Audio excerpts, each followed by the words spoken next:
आखिर किस अपराध से मुक्ति दिलाने के लिए महादेव ने स्वयं एक नए ज्योतिर्लिंग का रूप धारण किया? 7वें ज्योतिर्लिंग की कथा जानने के बाद अब हमारी यात्रा बढ़ रही है उस स्थान की ओर जहां सत्य की जीत के लिए महादेव ने स्वयं अपनी जटाओं से गंगा प्रवाहित की। कथा शुरू होती है महर्षि गौतम से, जो अपनी तपस्या, सत्य और धर्म के लिए विख्यात थे। लेकिन एक दिन उन पर लगा एक झूठा आरोप जो उन्होंने किया ही नहीं था। यह ईर्ष्यालु ऋषियों का षड्यंत्र था, क्योंकि वे गौतम की प्रबल तपस्या से ईर्ष्या करते थे।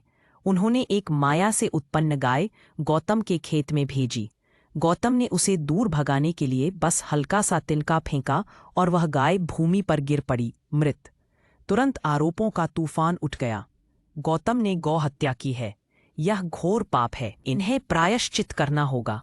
ऋषियों ने कहा, यदि गौतम अपने पाप से मुक्त होना चाहते हैं तो उन्हें स्वयं गंगा को पृथ्वी पर उतारना होगा। गौतम स्तब्ध थे, लेकिन अपनी निर्दोषता सिद्ध करने के लिए वे मां गंगा को मनाने ब्रह्मगिरि पर्वत पर पहुंचे और कठिन तपस्या शुरू कर दी। कई दिनों बाद मां गंगा प्रकट हुई। उन्होंने कहा, हे गौतम, मैं आपके आश्रम में उतरने योग्य नहीं जब तक स्वयं महादेव आदेश न दें। अब तपस्या और गहरी हो गई। यह तपस्या भोलेनाथ को बुलाने के लिए थी। गौतम ने शिव का ध्यान किया, एक क्षण भी विचलित हुए बिना। उनकी भक्ति से प्रसन्न होकर भगवान शिव स्वयं प्रकट हुए। ब्रह्मगिरि का हर कण तेजस्वी हो उठा। गौतम ने प्रार्थना की, प्रभु, गंगा को मेरे आश्रम में प्रवाहित होने का आदेश दीजिए। महादेव मुस्कुराए और उसी क्षण उनकी जटाओं से एक नया स्रोत फूटा।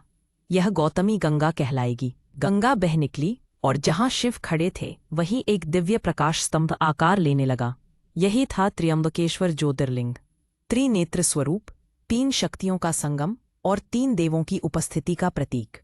जैसे ही गौतमी गंगा आश्रम पहुंची, उसके स्पर्श से गौतम पर लगे सभी आरोप मिट गए। आज यही दिव्य धारा गोदावरी के नाम से बहती है। अगर आपको ये कथा पसंद आई हो तो वीडियो को लाइक करें, शेयर करें और अगले ज्योतिर्लिंग की कथा जानने के